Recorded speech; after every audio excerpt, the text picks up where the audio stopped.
Gradually upload कर दी गई हैं। अभी हम स्टार्ट करते हैं वहीं से जो हमारा क्रूड डिस्टिलेशन था। Just a moment. Screen share हो रही है बच्चे आप लोग के साथ?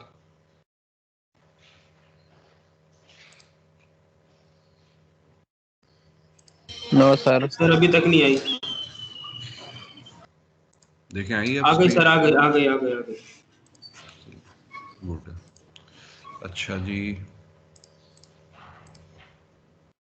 हमने कर लिया था, ओवरलैपिंग कर ली थी। अच्छा ये मुझे बताएं बच्चे कि फॉर ओवरलैपिंग कोई इश्यूज तो नहीं आ रहे थे? ओवरलैपिंग का जो जिक्र करा था हमने, समझने के लिहाज से किसी को कोई इश्यू आ रहा हो ओवरलैप का? एनीवन बेटा, या सबको समझ आ गया?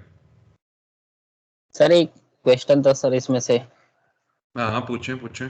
सर उसमें जो लिखा था ना 95%, अगर हमारे पास एक अचीव हो रहा है तो दूसरा 5% वहां से स्टार्ट होगा, तो ये सर एक ही टेम्परेचर पे दोनों कैसे हो सकते हैं सर? हो सकते हैं क्या? क्यों नहीं हो सकते? 95% अगर तुम्हारे पास एक पर्टिकुलर प्रोडक्ट का आ जाता है। देखो ओवरलैपिंग की तो मैं एक बड़ी प्यारी चीज समझा देता हूँ दोबारा, जो यहाँ पे, एक सेकेंड जस्ट मोमेंट। ओवरलैपिंग वाला कौन सा चैप्टर 2 था, चैप्टर 3 था? ओवरलैपिंग फोर्थ का है एक सर मेरा। 4 है सर, 4। चैप्टर 4 है। फिगर 4.2 है सर। फिगर 4.2, ठीक है, एक मिनट।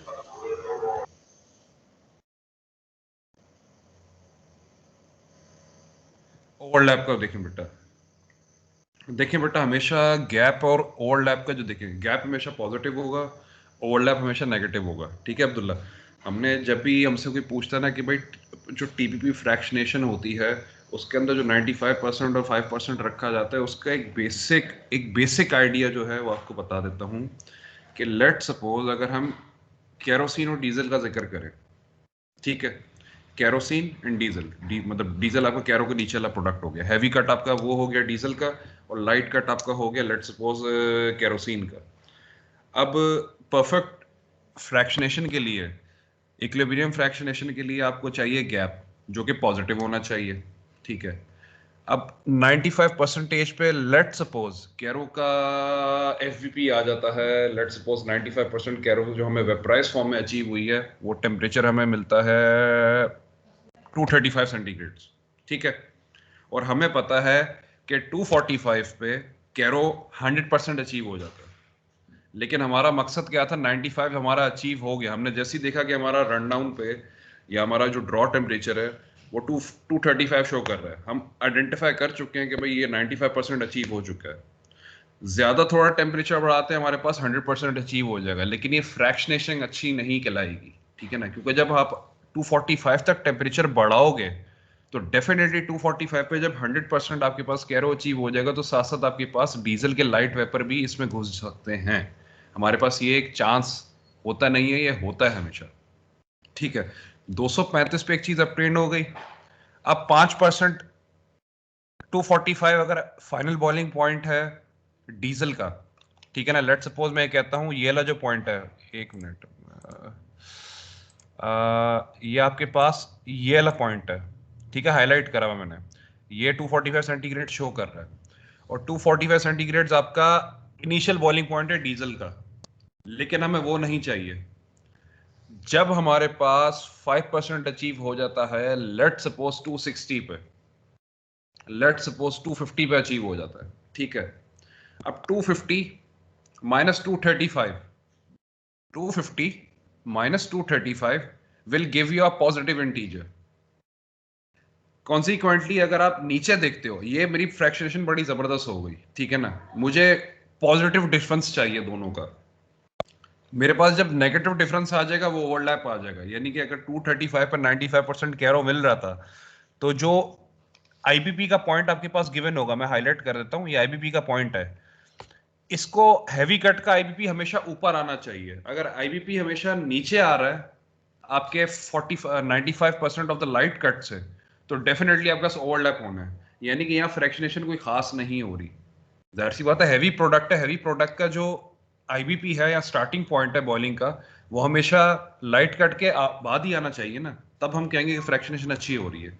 तो ये जो गैप और ओवरलैप होता है, हमें इसको बहुत ज्यादा मुद्देनजर रखना होता है, ठीक है। इसके बाद हमने पढ़ना था कट पॉइंट्स के बारे में। कट पॉइंट्स किसी बच्चे ने खोल के देखा था, आइडिया लिया था किसी बच्चे ने कि कट पॉइंट्स क्या होते हैं, क्यों रखे जाते हैं, क्या वजह है, ये कट पॉइंट का क्या कॉन्सेप्ट आया हुआ है? एनीवन? अब्दुल्ला समझ आ गया जो आपको चीज समझाई थी?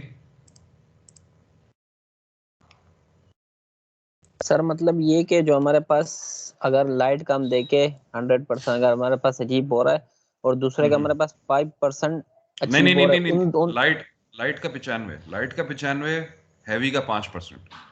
तो सर आपने जो एफबीपी दिखाया था वो तो लाइट का नीचे का तो ना सर, वो तो फाइनल आपने दिखाया था, देखो वो जो मेरी आपने बात सुनो, इंडिकेट किया था। कर्सर नजर आ रहा है मेरा? Cursor yes cursor sir. नजर आ रहा है, ठीक है ना? ऊपर वाली डायग्राम में देखो, ये है, एक मैंने हाईलाइट करा एक पॉइंट 95 का, ठीक है। Yes sir. ये शो करता है 235 सेंटीग्रेड। ये सही। जो एंड पॉइंट है दूसरा वाला, ये कैरो का एंड पॉइंट यानी कि फाइनल बॉइलिंग पॉइंट आ गया, ये कहते हैं 245 है, ठीक है। सही है। अब जो दूसरा प्रोडक्ट, इससे जो हैवी प्रोडक्ट होगा, उसका इनिशियल बॉइलिंग पॉइंट हमेशा लाइट का फाइनल बॉइलिंग पॉइंट बनेगा ना, ग्रेजुअली सही तो है। यही होना चाहिए, ठीक है। लेकिन मैं कहता हूं कि यार मैं इसके 5% को नोट डाउन करूंगा। जब मैं लाइट प्रोडक्ट के फाइनल टेम्परेचर से हट के मैं नीचे वाला टेम्परेचर लेना जिसमें मुझे 95% मिल रहा है, तो मैं हैवी के उस टेम्परेचर को नोट करूंगा जिसका मुझे 5% अचीव हो जाएगा। अब ये एक अंडरस्टूड सी बात है, कैरो लाइट है, डीजल हैवी है, तो डीजल का आईबीपी हमेशा कैरो के एफबीपी से ज्यादा ही आना चाहिए। ये डिफॉल्ट, ये तो एक तो लॉजिकल एक अंडरस्टैंडिंग है कि भाई कैरो है, लाइट है और डीजल हैवी है, डीजल का आईबीपी हमेशा ज्यादा ही आएगा कैरो से। ये एक तो जनरल एक अंडरस्टैंडिंग है। लेकिन मैं कहता हूं कि यार मैं 5% को कहता हूं, ये टेम्परेचर जो था ऊपर वाले ग्राफ का, जो कि ये हैवी कट को शो कर रहा है, मैं कहता हूं ये डीजल का कट है। इस वाले पॉइंट पे एक टेम्परेचर आता है कि 5% डीजल वेपराइज हो चुका है, 95% कैरो हो गया, 5% डीजल वेपराइज हो गया।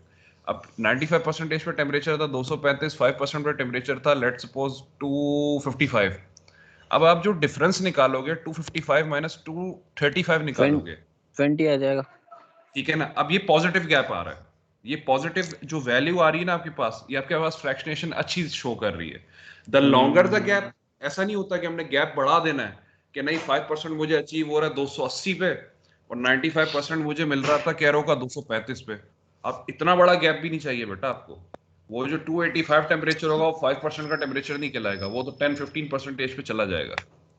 मेरी सही बात है समझ सर। रहे हो आप? सर तो सही है। जी जी सही है। सर यहाँ जी पे बेटा। गैप जो दिया हुआ है ये एंड बॉइलिंग पॉइंट और इनिशियल बॉइलिंग पॉइंट के दरमियान दिया हुआ है ना, 5 और 95% के दरमियान तो नहीं लिया हुआ, क्योंकि आप डॉट्स देखें 95% वाला और 5% वाला जो है वो अलग अलग है, और जो एंड बॉइलिंग पॉइंट है लाइट कट का और इनिशियल बॉइलिंग पॉइंट जो हैवी कट देखो का है हम उसके कंसिडर दरमियान डिस्टेंस लिया हुआ है सर। गैप, देखो गैप वो बता रहा है कि आईबीपी और एफबीपी में कितना फर्क आ रहा है, ठीक है ना। हमने टेम्परेचर्स नोट कौन से करने हैं? 95 और 5% नोट करेंगे ना। आईबीपी का टेम्परेचर मुझे नहीं लिखा हुआ नजर आ रहा लेट सपोज, और आईबीपी को और एंड पॉइंट को मैं लेके नहीं चल सकता। ये बेटा समझ लो छुरी से केक काट के सेपरेशन नहीं कर रहे आप, समझ रहे हो आप मेरी बात? ये रफ सेपरेशन है, रफ ऑपरेशन है। रफ ऑपरेशन में आपने टेम्परेचर्स, प्रेशर और अपने कॉलम के बिहेवियर को डीसीएस से नोट डाउन करना होता है। कॉलम के अंदर कूद के तो कोई नहीं देख सकता ना कि बेटा ये 5% अचीव हो गया, 95% अचीव हो गया। हमारे पास एसेज मौजूद होते हैं जो कि हम आइडेंटिफाई करते हैं कि यार इसका इतना इतना टेम्परेचर में इतना इतना वॉल्यूमेट्रिक यील्ड आ जाएगी इस टेम्परेचर के अंदर। फिर हम जब अपना ऑपरेशन को चला के देखते हैं, तो आईबीपी और एंड पॉइंट को अगर कंपेयर करना भी चाहो, तो मैं कहता हूं अगर 240 एंड पॉइंट 245 एंड पॉइंट है कैरो का, और आईबीपी गेट मेरे पास है लेट सपोज 246 का आ रहा है, 1 सेंटीग्रेड के गैप से क्या तुम समझते हो कि एक अच्छी फ्रैक्शनेशन आ रही है? वो पॉइंट आपको बता रहा है कि distribution should be in that particular manner कि लाइटर का end point should be the starting point, should be the IBP of heavy cut, end point of light cut should be equal to IBP of heavy cut. ये वो एक identification दे रहा है कि separation होनी इस लिहाज से चाहिए। लेकिन ये गैप जितना बढ़ता जाएगा, ये गैप जितना बढ़ता जाएगा, फ्रैक्शनेशन उतनी अच्छी होगी नहीं। मैं 95 और 5% पे जो जो मुझे मिलेंगे टेम्परेचर्स में, उनके गैप को मैं डिफरेंशिएट करके देखूंगा, क्योंकि यही चीज तो मुझे बताएगी कि परफेक्ट टीपीपी फ्रैक्शनेशन किस तरह हो रही है।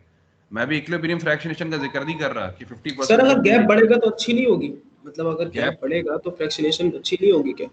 देखो pitch 95% of the light cut पे कोई भी टेम्परेचर कॉरस्पॉन्डिंग आता है और 5% ऑफ द हैवी कट पे कोई भी टेम्परेचर कॉरस्पॉन्डिंग आता है। इसके गैप में अगर ज्यादा होगा तो अच्छी बात है, ठीक है। टेम्परेचर का गैप हमें चाहिए। वेपराइजेशन कॉलम के अंदर 5% और 95% के एग्जैक्ट बिल्कुल इक्वली बराबर होनी चाहिए, तब मैं फ्रैक्शनेशन कहूंगा अच्छी होगी। टेम्परेचर बेशक दोनों के 20 का रेंज आ जाए, 30 का रेंज आ जाए, 40 का रेंज आ जाए, that doesn't make a difference. मतलब कि सर इसी रेंज पे होना चाहिए। 95 and 5%, the moment I think कि 95% मुझे केरोसिन का ऑब्टेन हो गया, मैंने टेम्परेचर नोट डाउन कर लिया, और द मोमेंट मैं राइट। देख लूं कि 5% मुझे डीजल का ऑब्टेन हो गया, मैं टेम्परेचर नोट डाउन कर लूंगा। इन दोनों के डिफरेंस के गैप डिफरेंस को मैं जब इक्वेट करता हूं तो फिर मैं बोलूंगा है फ्रैक्शनेशन तो सही हो रही है, 20 का डिफरेंस आ रहा है, कोई इशू नहीं है, रफ सेपरेशन है। कौन सी मैं मतलब केक छुरी के साथ काट रहा हूँ कि बकायदा इक्वल 50-50 बिल्कुल ट्रांसफर हो रहा है, या 50% इसका जा रहा है 50% इसका जा रहा है। हम क्योंकि बेटा रिफाइनरी के ऑपरेशंस को हम टेम्परेचर प्रेशर से खेल रहे होते हैं, हमारे पास फ्लो रेट होता है, टेम्परेचर प्रेशर्स होते हैं। मैं वही बता रहा हूँ कि डीसीएस पे आप लोग प्रेडिक्शन दे रहे होते हो with respect to these concepts. ये जितने कॉन्सेप्ट्स आपके जहन में होते हैं, आप इसी कॉन्सेप्ट को जहन में रखते हुए आप लोग एक ऑपरेशन देख रहे होते हैं रिफाइनरी का, कि एक क्रूड डिस्टिलेशन कॉलम का ऑपरेशन किस लिहाज से चलाया जा सकता है। सर ठीक है बेटा। सर जी जी। ऑपरेशन में निगेटिव में आ सकता है क्या? क्योंकि नेगेटिव हर में चीज इक्विलिब्रियम पे चल रही होती है, हर नहीं नहीं का नहीं नहीं नहीं, टेम्परेचर। किसने कहा, किसने कहा? कॉलम ऑपरेशन कभी भी प्रैक्टिकल वे में इक्विलिब्रियम अचीव कराते हैं हम लोग, लेकिन कुछ कुछ इंस्टेंसेस पे, यानी कुछ कुछ लम्हात पे हमें इक्विलिब्रियम मिल जाता है। कंप्लीट ऑपरेशन इक्विलिब्रियम में नहीं होता। हमारे पास अगर ये डिफरेंस कम आता है तो कोई इशू नहीं है। देखिए मैं वही कह रहा हूँ, क्राइटेरिया 95 और 5 का है। 95 5 पे कॉरस्पॉन्डिंग टेम्परेचर अगर पॉजिटिव गैप शो कर रहे हैं, वो गैप 40 सेंटीग्रेड का हो या वो गैप 2 सेंटीग्रेड का हो, वो गैप अगर 95 और 5% की लॉजिकल एक्सप्लेनेशन में बैठ रहा है तो फिर आपकी फ्रैक्शनेशन ऑल गुड है, ठीक है ना। सिंपल सी बात है। आगे बढ़ते नहीं हैं बेटा, सर, कट पॉइंट। ये निगेटिव में हो सकता है सर। नेगेटिव पे होगा, क्यों नहीं हो सकता? मत लेकिन निगेटिव में आ फ्रैक्शनेशन सकता अच्छी है। नहीं, क्यों नहीं आएगा? ओवरलैप का मकसद क्या है? नीचे वाला ग्राफ देखो ना, तुम एक अंडरस्टैंडिंग रखो ना। देखो तुम्हें मैंने टेम्परेचर्स भी बताया मैं कितने प्रोडक्ट एक कॉलम से निकलते हैं, तुम्हें सबके टेम्परेचर्स आईबीपी एफबीपी पता है। तुम लाइट कट को कंसीडर कर लो, लाइट नेप्था। तुम हैवी कट को कंसीडर कर लो, हैवी नेप्था। या तुम ऐसे डीजल कंसीडर कर लो लाइट कट को, या हैवी कट को गैस वाला कंसीडर कर लो। अब तुम ये देख रहे हो ना नीचे वाले ग्राफ में क्या बता रहा है? नीचे वाले ग्राफ में बता रहा है कि 95% लाइट कट का आ गया, ठीक है, लेकिन जो इनिशियल बॉइलिंग पॉइंट है वो उसी 95% पे जो टेम्परेचर आ रहा था उसी के बराबर आ रहा है। तो ये तो चीजें मिक्स आउट हो रही हैं। ये तो क्या हो रहा है, मेरे पास ऑटोमेटिकली मेरे पास डीजल उठ रहा है, मेरे पास कोई हैवियर उठ रहा है, लाइट को कंटेमिनेट कर रहा है। ये जो नीचे वाला पॉइंट है ना बेटा, नीचे वाले ग्राफ में लो सिलेक्टिविटी फ्रैक्शनेशन के अंदर जो आईबीपी का पॉइंट है, ये अच्छी फ्रैक्शनेशन के लिए हमेशा लाइट के हमेशा टॉप पे आना चाहिए। ये इंटरसेक्शन जो लाइन दिखा रही है ना आपको, इंटरसेक्शन जो डॉटेड लाइन है, ये पॉइंट हमेशा राइट। ये ईपी के ऊपर आना चाहिए। Simple is that. इसको इस लिहाज से समझ लो।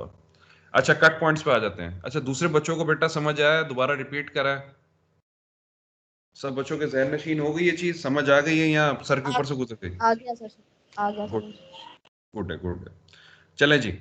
अच्छा आगे अब कट पॉइंट्स का जिक्र आता है कि 0 से 120 सेंटीग्रेड अगर एलपीजी प्लस लाइट नेपथा है, 120 से 275 लेट्स सपोज हैवी नेपथा है, 275 से 345 लेट्स सपोज केरोसिन है, 345 टू 385 लेट्स सपोज डीजल है। अब ये कट पॉइंट्स मैंने आइडेंटिफाई कर दी हैं। ये कट पॉइंट्स क्या चीज है? इसका एक जेनेरिक कॉन्सेप्ट है, पहले अंग्रेजी पढ़ लेते फिर उसको उर्दू में पढ़ लेंगे इंशाल्लाह। The cut points in the CDU are controlled by the overhead temperature, which determines how much vapor goes to the condenser to produce light naphtha, and by the flow rate of various products straight from the column or the side strippers. यानी कि अगर top का temperature, जैसा कि मैं अपने लिहाज से बात कर रहा हूँ, अपने ऑपरेशंस का जिक्र कर रहा हूँ, जैसे कि मैंने ये विटनेस किया प्रैक्टिकल ऑपरेशन कि 120 was the final boiling point of light naphtha, ठीक है। 140 120 was the final boiling point of light naphtha. मैं कहता हूं कि ओवरहेड के टेम्परेचर को 120 रखा हुआ है ना, तो ये मुझे डिटरमिन कर रहा है कि at 120 centigrade when I am operating my refinery I can assure that 44% of the naphtha is being sucked to the top of the column. यानी कि 44% naphtha खिंच रहा है ऊपर की तरफ. और दूसरी चीज क्या डिटरमिन वो कह रहा है कि कट पॉइंट डिपेंडेंट होते हैं, ज्यादा खींचोगे तो भारी हो जाएगा नीचे वाला प्रोडक्ट. पिक कर रहा है मेरी बात बेटा आप? जब ज्यादा सक्शन खींचोगे वेपर्स की टॉप की साइड पे तो ऑटोमेटिकली हर प्रोडक्ट हिलता जाएगा, हर प्रोडक्ट का आईबीपी भी हिलेगा और हर प्रोडक्ट का एफबीपी बढ़ेगा. ये बात दोबारा नोट बता देता हूं. टॉप से कोई भी चीज तुम खींचते हो, लेट सपोज अगर 120 का टेम्परेचर अचीव था, 120 वैसे नॉर्मली 110 105 ऐसा ही होता है, हम कहते हैं 120. 120 को तुम 140 पे बेटा लेके चले जाओ. अब 140 क्या करेगा? लाइट नेफ्था तो कंप्लीटली वेपराइज होकर टॉप सेक्शन पे आ गया, लेकिन क्या करेगा? हैवी नेफ्था भी उठेगा. जब हैवी नेफ्था उठेगा तो कैरो भी उठना शुरू हो जाएगा. मकसद कहने का ये नहीं कि उसके वेपराइज होना शुरू हो जाएंगे, मकसद कहने का ये है कि वो एक सक्शन इस तरह की बैठेगी टॉप कॉलम पे, एक मतलब वैक्यूम एक तरह का इस तरह बैठेगा कि वेपर का लोड बढ़ जाएगा. ओवरहेड पे कंडेंसर आपका काम नहीं कर पाएगा, क्योंकि वेपर का लोड उसने लेट सपोज बर्दाश्त करना है ओवरहेड कंडेंसर ने 15,000 पाउंड पर आवर का, और नीचे से वेपर उठ के जा रहे हैं 20,000 के, तो आपके पास तो वो कंडेंसेशन तो सही से नहीं कर पाएगा. तो ये क्या पहला पैराग्राफ बता रहा है कि आप किसी एक प्रोडक्ट के टेम्परेचर को छेड़ोगे, हर प्रोडक्ट का टेम्परेचर छेड़ेगा, क्योंकि कॉलम के अंदर होता ही यही है. क्या कह रहा है? The atmospheric residue level control inside the column determines it's flow rate and दस इट्स इनिशियल कट पॉइंट. क्या कहता है दोबारा पूछ लेते हैं. सेकंड पैराग्राफ कहता है बेटा आपके सामने, what does the second paragraph say? The amount of light naphtha is determined by the dew point of naphtha at its partial pressure. Dew point क्या temperature होता है बेटा? That particular temperature at which we get a first drop. क्या होता है? phase change वाला हमारा drop मिल जाता है, which is close to its overhead temperature. Changing the draw off rate of any product, किसी भी प्रोडक्ट का जो कि साइड स्ट्रीम में आ जाता है. लेट सपोज अगर मैं कहता हूं कैरो का, अगर मैं कहता हूं डीजल, अगर मैं कहता हूं एटमॉस्फेरिक गैस ऑयल, मैं अगर नेफ्था को छेड़ रहा हूं तो ये तीनों ऑटोमेटिकली छिड़ जाएंगे. सर किस हद तक छिड़ेंगे? उस हद तक कि आपको बकायदा डिफरेंस नजर आए ऑपरेशन में, आपको कट पॉइंट्स में डिफरेंस नजर आए, आपको स्पेसिफिकेशंस में डिफरेंस नजर आए. आपको पता है कि मेरा कैरो का फ्लैश नहीं आ रहा, मेरा ओवरहेड का टेम्परेचर ज्यादा रखा हुआ है. ओवरहेड के टेम्परेचर ज्यादा रखने से क्या नुकसान हो रहा है? वेपर ज्यादा ऊपर उठ रहे हैं. जब वेपर ज्यादा ऊपर उठेंगे तो 95% वाला रेशियो है वो भी डिस्टर्ब होगा. कैरो 100% ऊपर उठ जाएगा, मैंने 100% ऊपर नहीं उठाना. जब 100% ऊपर उठ जाएगा, वेपराइज हो जाएगा, तो डेफिनेटली उसका जो हैवियर उसके नीचे जो मौजूद है उसके भी कुछ वेपर ऊपर उठेंगे. तो ऑटोमेटिकली मेरा क्या होगा? एक सीक्वेंस में मेरे जो ना स्पेसिफिकेशन आउट होती जाएगी. कैरो का फ्लैश निकल जाएगा, डीजल का पोर निकल जाएगा. पिक कर रहे हैं मेरी बात आप बेटा? कि एक चीज को छेड़ोगे, मतलब अगर कहते हैं ना एक जगह पे आप अगर आप हल्का सा पिंच आउट करते तो 3-4 जगहों को उसका इफेक्ट आ रहा है. अच्छा जी. दूसरा ये है कि आगे जी जी सर आपने बोला कि हम कंडेंसर से अगर सक्शन करें तो हमारे जो एफबीपी है वो बढ़ जाएगा. सर बढ़ेगा तो कुछ तो कम होना चाहिए. मेरी बात सुनो. सक्शन मैं कह नहीं रहा, सक्शन कोई सक्शन पंप नहीं लगा हुआ, मैं एक फिनोमेना बयान कर रहा हूँ कि वेपर्स ऊपर सक आउट हो रहे हैं. अब बताओ अपना सवाल. सर आपने बोला कि एफबीपी बढ़ जाएगा, लेकिन सर कुछ तो कम होना चाहिए, क्योंकि जब वैक्यूम डिस्टिलेशन होती है तो हमारा कम टेम्परेचर पे भी हमें सेपरेशन मिल जाती है. तो बेटा पार्शियल प्रेशर क्या होता है आपके पास? तभी आपको सेपरेशन मिलती है ना बेटा. इधर तो पार्शियल प्रेशर का जिक्र ही नहीं है, इधर तो एटमॉस्फेरिक प्रेशर का काम चल रहा है. अभी तो प्रेशर का गेम ही नहीं है, अभी प्रेशर का गेम नहीं है. अभी कहीं प्रेशर, हाँ प्रेशर का देखो कहीं जिक्र आ रहा है उसने. पार्शियल प्रेशर शायद यूज तो हुई भी है. वो नेफ्था को आइडेंटिफाई कर रहा है. वो क्या कह रहा है कि amount of light naphtha is determined by the due point of the naphtha, उस पार्शियल प्रेशर पे जिस पे मुझे ड्यू पॉइंट मिल रहा है. जाहिर सी बात है एक पर्टिकुलर टेम्परेचर है, उसमें मुझे ड्यू पॉइंट तो अचीव हो जाएगा ना. वो टेम्परेचर मैंने क्या रखा हुआ है? लेट्स सपोज 110 रखा हुआ. मिसाल ये क्या कहना चाह रहा है? अब तुम उससे नीचे उसने एग्जांपल दी है, इसको देख लो. एग्जांपल कहता क्या है? इसको अंग्रेजी से खेल रहा है, मतलब रिफ्लक्स से भी खेल रहा है. रिफ्लक्स से तो वो कंट्रोलिंग की तरफ जा रहा है, रिफ्लक्स से तो वो कंट्रोल कर रहा है. अगर मैं देखो सब कुछ ऊपर मैं ऑब्टेंड कर लेता हूँ, लाइट डेप्थ ऊपर ऑब्टेंड हो गया, उसको मैंने कंडेंस कर लिया, कंडेंस करके मैंने उसको आगे रन डाउन में भेज दिया. मैंने कॉलम के ऑपरेशन को क्या करना है? मैंने रेक्टिफाई भी तो करना है ना. देखो नेफ्था ऊपर मेरे पास रफ तो वाइपर आ गया, लेकिन जब मैं उस वेपर का कुछ हिस्सा कंडेंस करके वापस भेजता हूँ तो वो क्या करता है, वो एंड पॉइंट्स को अचीव कराता है, वो आईपीपी बिल्कुल कंट्रोल्ड रहता है, वो मेरे पास प्योरिटी लेवल 100% के करीब आ जाता है। वो जो री इंट्रोडक्शन होती है लिक्विड की ओवरहेड पे, वो क्या करता है, ओवरहेड की प्रोडक्ट की क्या करता है, कंसंट्रेशन को इंक्रीज करने की कोशिश कर रहा होता है। तो डेफिनेटली जब ऊपर की कंसंट्रेशन अचीव होकर, लेट्स सपोज अगर मेरे पास 95% प्लस आ रही है, तो डेफिनेटली मेरे पास नीचे भी मैंने ऑपरेशंस इस लिहाज से रखा होगा। एग्जांपल पढ़ो, एग्जांपल क्या कहता है। For example lowering the kerosene flow rate, मैं कहता हूं केरोसिन का मैंने फ्लो रेट रखा हुआ है 2500 बैरल पर आवर के लिहाज से, 2500 बैरल पर आवर, ठीक है ना। अगर 2500 बैरल पर आवर के लिहाज से मेरा स्पेसिफिकेशन फ्लैश जो रन डाउन पे मैं सैंपल लेता हूँ उसका मैं लैब भेजता हूँ, मैंने उसका फ्लैश करा के देखा, मेरा फ्लैश उसका 39 आ गया, गुड है, ऑन स्पेक है। और आगे क्या कह रहा है, अगर मैं इसका फ्लो रेट कम कर दूंगा तो इसका एंड पॉइंट कम हो जाएगा। जाहिर सी बात है, जब फ्लो रेट आप कम खींचोगे, 95% आपके पास खिंच रहा है 2500 बैरल पे, आपने बोला है सर 2500 बैरल नहीं रखते, हम करते हैं 2200 बैरल।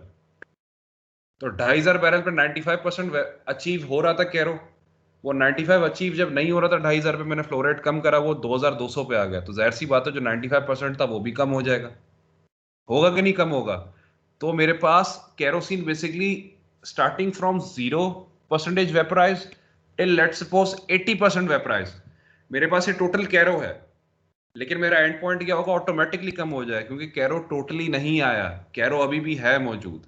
पिक कर लो मेरी बात, मैंने जैसी मैंने कह लें कि रन डाउन फ्लो रेट कम करा, फाइनल बॉलिंग पॉइंट कम हो गया, क्योंकि टोटल खिंचा ही नहीं। जब टोटल खिंचेगा तब मुझे फाइनल बॉलिंग पॉइंट आइडेंटिफाई होगा। पिक कर रहे हो मेरी बात।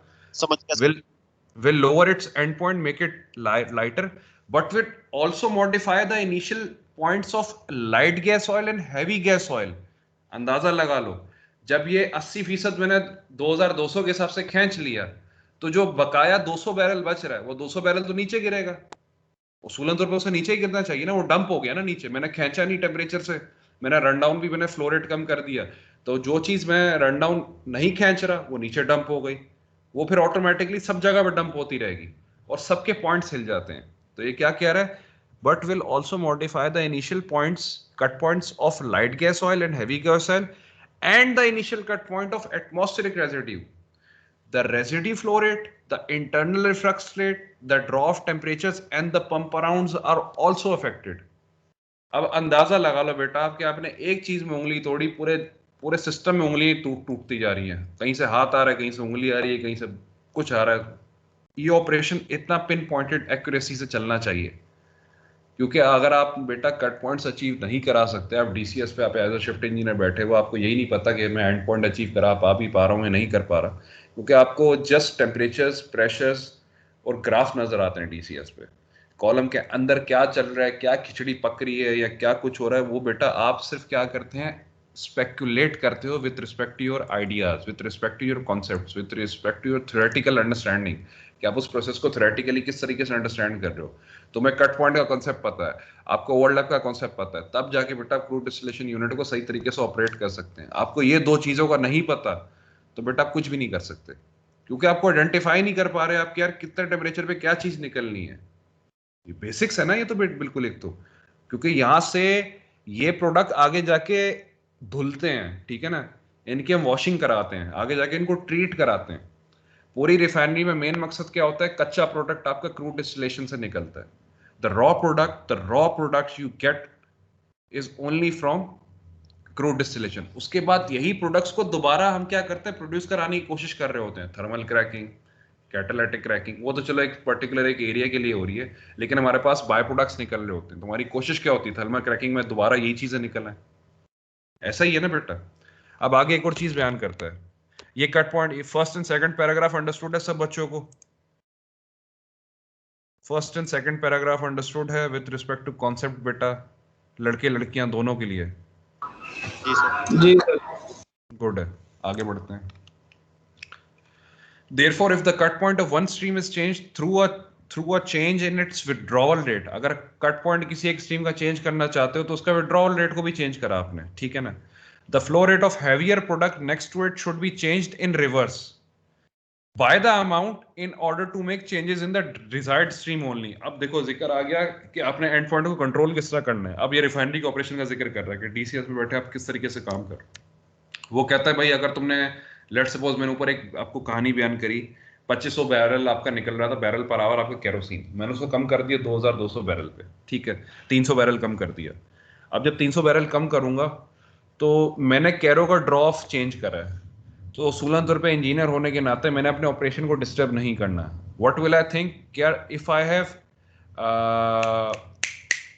अगर मैंने एक स्ट्रीम को हिट कर रहा हूं तो मैंने उसी स्ट्रीम के अंदर चेंजेस रखने हैं। कोशिश ये करनी है कि दूसरे प्रोडक्ट्स अफेक्ट ना हो, क्योंकि मैं एक प्रोडक्ट को अगर छेड़ रहा हूं तो मेरी कोशिश होगी कि दूसरे प्रोडक्ट्स पे उसका अफेक्ट ना आए। वो क्या कहता है कि इसको तरीकेकार क्या संभालने का। अगर आप दोबारा पढ़ के बता रहा हूं, if the cut point of one stream is change through a change in its withdrawal rate, kero की मिसाल दे दी अभी, जो उसके नीचे कैरो के नीचे क्या डीजल है, the flow rate of diesel next to it should be changed in reverse. अगर कैरो कम खींचा है तो डीजल ज्यादा खींचो। फॉर एग्जाम्पल क्या कह रहा है, if the end point of kerosene is lowered by decreasing the flow kerosene flow rate, वही बात कही 2500 से 2200 पे आ जाओ। जब तुमने फ्लो रेट कम खींचा तो उसका एंड पॉइंट भी कम आएगा, ठीक है, अंडरस्टूड सी बात है। The flow rate of diesel has to be increased by the same amount. जो 80% डंप अगर 80% अचीव हो रहा है, 20% डंप हो रहा है, या लेट सपोज 15% डंप हो रहा है, हम 95% के हिसाब से चल रहे हैं कि हमारे पास 100% जो 100% प्रोडक्ट होता है वो 95% सर वेपराइजेशन पे कॉरस्पॉन्डिंग टेम्परेचर शो कर रहा है। जी जी जी बोले। सर आपने बोला कि केरो को अगर कम करे तो डीजल ज्यादा होना चाहिए, सर ये कैसे है? ये दोबारा बता दो सर। 2500 बैरल में से सर 2200 खींच लिया, सुनो सुनो सुनो, 2500 में से 2200 खींचा, 2500 खींचना चाहिए था, 300 कहां जाएगा, उड़ जाएगा, 300 नीचे जाएगा। अगर 2500 खींचना था पहली इंस्टेंस में, मैंने 2200 खींच लिया, डीजल का नीचे फ्लो रेट कितना था, लेट सपोज 5000 बैरल, तो डीजल का फ्लो रेट मैं क्या करूंगा 5300 बैरल। अब बात समझ रहे हो बेटा आप? सर ये अगर एक का करेंगे तो पूरे का डिस्टर्ब नहीं होगा जैसे आपने पहले बताया? एक अगर का एक करें की अगर हम वो तो नहीं नहीं करेंगे नहीं तो नहीं दूसरे तो भी नीचे डिस्टर्ब आपको होंगे। तरीकेकार क्या बता रहा है, नीचे आपको तरीकेकार बता रहा है कि यार अगर एक चीज को छेड़ रहे हो तो उसके कॉरस्पॉन्डिंग जो उसके करीब से करीब तर चीज है ना बेटा, उसको इक्वली छेड़ना है आपने। यानी अगर इसमें अगर आप डिफरेंस पैदा कर रहे, एक सेकंड बेटा कॉल आ रही है, जस्ट अ मोमेंट, ये चेयरमैन साहब की कॉल आ रही है।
जी बेटा, so sorry for sir that. एक सवाल था सर। जी जी।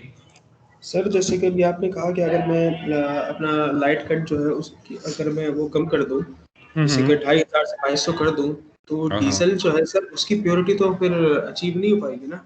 नहीं नहीं नहीं नहीं नहीं नहीं नहीं, अब यही तो चीज़ है बेटा, मतलब समझ नहीं। अब मेरी बात सुन, देखो एक और चीज़ बता देता हूँ, इसको लिख लो बेटा। पानी यूनिवर्सल सॉल्वेंट है, पानी यूनिवर्सल सॉल्वेंट कहलाता है। जी जी सर जी। रिफाइनरी की जबान में कैरो एक यूनिवर्सल सॉल्वेंट है। कैरो को किसी भी चीज़ में डंप किया जा सकता है।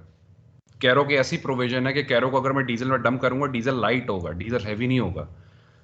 समझ रहे हो मेरी बात? डीजल को नीचे रेजिड्यू में तुम अगर डंप करते हो तो डीजल लाइट होगा, रेजिड्यू हैवी हो जाएगा। पिक कर रहे हो मेरी बात? जी सर, मतलब अगर मैं डीजल नीचे भेजूंगा तो डीजल लाइट है और रेसिड्यू हैवी है, ठीक है ना। एग्जैक्ट। अब देखो होता क्या है, अब तुमने अब तुम स्पेसिफिकेशंस पे आ जाते हो। अब हम जिक्र क्या कर रहे हैं? Light naphtha, heavy naphtha, kero, diesel, residue. अब हमने अब जिक्र क्या करना है कि ऑन स्पेक कौन सा आता है, स्पेसिफिकेशन किसकी। लाइट नफ्था की क्या अचीवमेंट होती है हमारे पास स्पेसिफिकेशन? उसका रीड वेपर प्रेशर, लाइट और हैवी का, ठीक है। कैरो का हमारे पास क्या देखा जाता है? फ्लैश देखा जाता है। और हमारे पास डीजल का क्या देखा जाता है? पोर और फ्लैश देखा जाता है। ऐसा ही है। तो अगर कैरो फ्लैश वाला प्रोडक्ट है ना, उसको नीचे फेंकूंगा, वो डीजल के फ्लैश को कम कर देगा। लेट सपोज अगर डीजल का फ्लैश 70 आ रहा है तो वो 60 आना शुरू हो जाएगा, क्योंकि उसके अंदर लाइटर घुस चुका है। मेरे पास कलर मेंटेनेंस भी अच्छी आ जाती है। कलर मेंटेन करने के लिए भी कैरो को डंप किया जाता है। पोर पॉइंट अचीव करने के लिए भी कैरो को डंप किया जाता है। ये एक जेनेरिक एक कॉन्सेप्ट है। लेकिन अगर देखो तुम किसी भी एक सिंपल ABCD चल रहा है, अगर मैं बी को खींच रहा हूं 2500, मैंने बी को कम कर दिया 2200 पे, तो यार जो 300 मेरे पास आगे पीछे जा रहा है, ठीक है ना, ये 300 या तो नीचे की तरफ आएगा कोरोस्पॉन्डिंगली, उसके साथ जो बी के नीचे सी प्रोडक्ट है, मैं सी के अंदर 300 को अकोमोडेट करूंगा। मैं सी के अंदर 300 को अकोमोडेट करूंगा कि यार ये ऊपर नहीं खिंचा तो इसको नीचे खींच के ये सिर्फ 2 एरियाज अफेक्टेड रहे, ओवरऑल पूरा कॉलम अफेक्ट ना हो। अगर मैं जी 300 नहीं सर, खींच, हाँ अगर मैं मैं 300 भी नहीं यही खींच, हाँ देखो जी मैं सर, 300 मैं भी नहीं यही कह खींचू। रहा था। मैं भी यही कह रहा था, लेकिन सर मैं बोल रहा हूँ कि डीजल मतलब हम लोग जो है केरोसिन और डीजल को सेपरेट आउट कर रहे हैं ना सर। तो वो सेपरेशन, चले आप कह लेंगे प्योरिटी जो है केरोसिन की, तो वो चले सही है 2500 की जगह 2200 आ गई, ठीक है ना। लेकिन डीजल की तो प्योरिटी खराब हो जाएगी ना सर, मैं ये कहना नहीं नहीं, चाह रहा हूँ, डीजल सेपरेशन नहीं खराब, होगी ना। नहीं नहीं नहीं नहीं नहीं नहीं, समझ नहीं रहे मेरी बात। देखो डीजल, डीजल की स्पेसिफिकेशन देखी जाती है। 95% हमारे पास अचीवमेंट होती है क्रूड डिस्टिलेशन के अंदर, ज्यादा से ज्यादा हर प्रोडक्ट खींचा जा सके। अगर कोई एक इंस्टेंस है मैं ज्यादा प्रोडक्ट नहीं खींच सका, देखो एक और एक फूड फॉर थॉट दे देता हूँ। एक कॉन्सेप्चुअल बात है। रिफाइनरीज जैसे कि मैंने पहले बताया था, डिजाइन की जाती हैं on the most expensive product you can get from the refinery, that is diesel. Diesel की मैक्सिमाइजेशन ज्यादा रखी जा रही होती है, ठीक है। एक मिसाल है कट के लिहाज से, वो कह रहा है कि अगर अगर अगर आपके पास आप किसी एक प्रोडक्ट को छेड़ते हो, चाहे ओवरहेड का है या साइड ड्रीम मतलब साइड ड्रॉ है, आप उसके कॉरस्पॉन्डिंगली नीचे जो चीज होगी, क्योंकि लाइट का तो जिक्र ही नहीं हो रहा ना, हैवी का जिक्र हो रहा है। हैवी को आपने कॉरस्पॉन्डिंगली चेंज करना है। अभी स्पेसिफिकेशन भूल जाओ, प्योरिटी भूल जाओ, सब चीजों को भूल जाओ। अभी तो तुम क्या कर रहे हो? कट पॉइंट्स को अचीव कराना चाह रहे हो, जो कि तुमने ऑलरेडी आइडेंटिफाई करे थे क्रूड एसे में कि यार ये कट पॉइंट्स आने चाहिए। लेकिन विथ रिस्पेक्ट टू ऑपरेशन मेरे पास कुछ ऐसी कंस्ट्रेंट्स आ गई कि मैं लेट सपोज 2500 खींच ही नहीं पा रहा, जो कि मेरा daily 365 days a year 365 days a year मेरा एक प्रोडक्ट फ्लो चलता है। मैं कहता है मैंने 1-2 महीने ऐसा है कि 2200 खींच रहे हैं क्रूड का मेरे पास। लेट सपोज क्रूड मेरे पास ब्लेंड में चल रहा है, मेरे पास रेशो चेंजेस आए हुए हैं, तो मैं कम कम खींच रहा हूँ। मैं सिर्फ टेम्परेचर को ध्यान में रखते हुए ये कह रहा हूँ कि अगर मैं एक को छेड़ूंगा तो उसके बिल्कुल करीब से करीब जो चीज होगी उसको उतने ही लिहाज से छेड़ना है मैंने, ताकि ये एक पर्टिकुलर एरिया में डिफरेंस मेंटेन रहे और एक एरिया में ही डिफरेंस मेरा क्या हो जाए, मिनिमाइज हो जाए। Simple is that. Cut points का सिर्फ ये कॉन्सेप्ट है। अभी अभी तुम इसको सिर्फ इस चीज से समझो। मैं ऑपरेशनल पॉइंट ऑफ व्यू से ठीक तुम्हारे है सर। सामने चीजें बयान कर रहा हूँ कि कैरो को डंप कर दो या डीजल को थोड़ा सा और उठा दो या डीजल को थोड़ा खींच दो, ये बात की बात है, मैं आपको इंशाल्लाह बता दूंगा। अच्छा, नीचे क्या कह रहा था कि therefore if the cut point of one stream is changed through a change in a, ठीक है। अब नीचे क्या कहता है? that side stream rate also affects the temperature at the withdrawal tray। That side stream rate, यानी side stream का rate है, ज्यादा खींचोगे तो ज्यादा टेम्परेचर बढ़ेगा, कम खींचोगे तो कम टेम्परेचर शो करेगा, ठीक है। The internal reflux rate affects the degree of fractionation. It can be increased by increasing the heater outlet temperature and by lowering the pump around duty in the lower section of the column. When less heat is removed by lower pump around, more vapors will be available up the column. More internal reflux is produced as the vapors are condensed. यानी कि क्या कह रहा है, pump around कम कर दो। अब दूसरी चीज है, आप साइड स्ट्रीम से जिक्र कर रहे हो, साइड स्ट्रीम का टेम्परेचर, साइड स्ट्रीम से अगर ड्रॉप बढ़ाओगे तो टेम्परेचर बढ़ेगा, कम खींचोगे तो कम टेम्परेचर बढ़ेगा। लेकिन दूसरी चीज क्या कह रहा है कि यार जो ट्रे टू ट्रे जो नीचे लिक्विड गिर रहा होगा आपके पास, वो इंटरनल रिफ्लक्स। सर ये दोबारा बताइएगा साइड स्ट्रीम से टेम्परेचर किस तरह से इफेक्ट हो रहा है? देखो, एक तुम्हारे पास रन डाउन वाल्व है, 100% ओपन करोगे तो कैरो का temperature let suppose 245 and point है, वो 250 आ रहा है, 255 आ रहा है।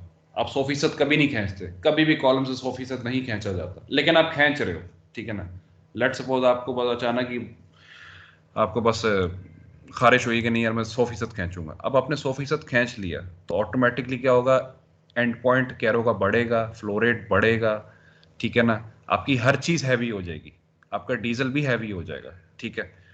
अब इस सारी सूरत के पेश नजर उसने कहा है कि यार ट्रे टू ट्रे भी तो कुछ लिक्विड गिर रहा होगा, क्योंकि continuously feed is getting inserted into the column, continuously vaporisation is taking place.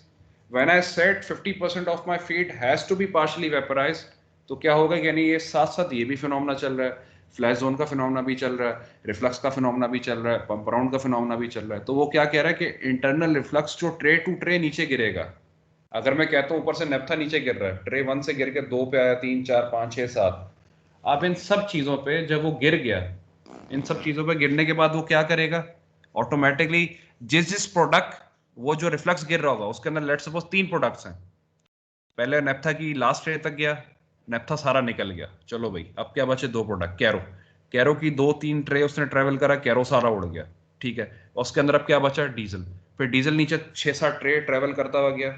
अब मेरी बात पिक कर रहे हो आप, कि जैसे जैसे एक एरिया आया नेप्था का एरिया, नेप्था सारा उड़ गया, लिक्विड नीचे आया ट्रे से थोड़ा, केरोसिन के रीजन में आया, केरोसिन सारा उड़ गया, फिर वही इंटरनल फ्लक्स थोड़ा सा और नीचे आया डीजल की साइड पे, डीजल के साथ या तो खिंच गया, अब जाहिर सी बात रन डाउन का जिक्र है तो डीजल के साथ वो खिंच जाएगा।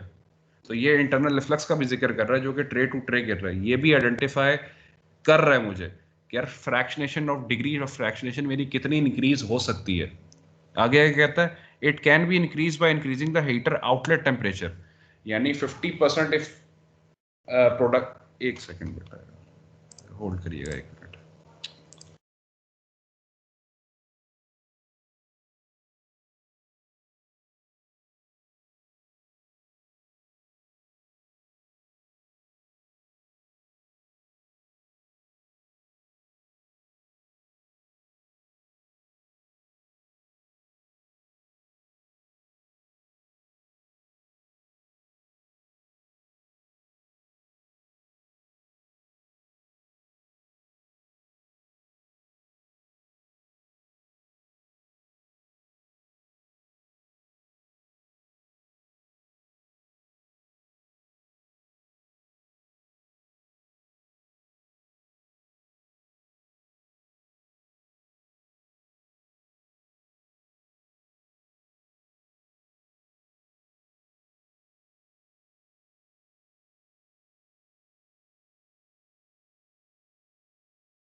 हाँ जी बेटा, अच्छा जी, आगे डिग्री ऑफ फ्रैक्शनेशन और फ्लैश जल्दी से पढ़ लो, ठीक है ना, फिर डिग्री ऑफ फ्रैक्शनेशन देख लेते हैं। चलें, the fractionation quality between two consecutive streams is affected by several factors such as vapor liquid flow rates in the column zone between these two streams, number of tray कितनी है, कितनी heat मैं खींच रहा हूँ पंप अराउंड से। अब fractionation की जो क्वालिटी है वो डिटरमिन किस चीज़ पे की जाती है, गैप और ओवरलैप पे। जैसा कि पहले बयान करा आपको कि जो गैप और ओवरलैप होता है, मेरे लिए डिजायरेबल क्या चीज़ है, गैप, मेरे लिए अनडिजायरेबल क्या चीज़ है, ओवरलैप। तो मैंने गैप को बढ़ाना है, ओवरलैप को कम करना है। गैप को बढ़ा के बेटा 300 डिग्री नहीं कर देना, गैप एक पर्टिकुलर पॉइंट तक बढ़ाना है आपने, ठीक है। For perfect fractionation, zero gap and overlap are required. Gap zero, overlap भी zero. देखो मैंने क्या बताया था, डिफरेंस ज्यादा हो फायदेमंद है, पॉजिटिव डिफरेंस हो चाहे कम से कम ही क्यों ना हो तब भी दरकार है, और कह लो फेवरेबल मेरे लिए एक कंडीशन होगी कि मेरे पास अगर गैप पॉजिटिव आ रहा है, चाहे 2 सेंटीग्रेड का आ रहा है चाहे 3 सेंटीग्रेड का आ रहा है, फ्रैक्शनेशन तो सही हो रही है ना, दैट इज व्हाट मैटर्स। ठीक है, अब आ जाता है ओवर फ्लैश का कॉन्सेप्ट। देखें जैसे मैंने आपको बताया, क्रूड डिस्टिलेशन के अंदर हमारे पास एक क्रूड है, हम अरेबियन लाइट का जिक्र करते हैं, बाइको रिफाइनरी का जिक्र करते हैं। ठीक है, अब विजुलाइज करो, ठीक है ना, ओवर फ्लैश समझा रहा हूँ, अभी पढ़ना नहीं, बाद में पढ़ लेते हैं। ओवर फ्लैश बेसिकली एक्स्ट्रा 3 से 5% अपने क्रूड को वेपराइज करना होता है। वजह क्या होती है, अगर 12% नेफ्था है, 13% कैरो है, 25% हो गया टोटल, 31% डीजल है, 25 plus 31 will give you a value of कितनी दे रहा है, 56%। ठीक है, अब 56 plus let suppose 5%, 4% is gas oil, let us suppose it is gas oil, हम उसको भी खींच रहे, हमने गैस ऑयल का कट भी निकाला था। मैं कहता हूं ये 56 से बढ़ के 4% आपका आ गया 60%। अब आपने अपने हीटर का आउटलेट टेम्परेचर इतना रखना है कि 60% of the products should be partially vaporised, so that when it enters the column a sudden flashing will take place. Do you agree? सब बच्चे एग्री करते हैं इस बात से, यही होना चाहिए।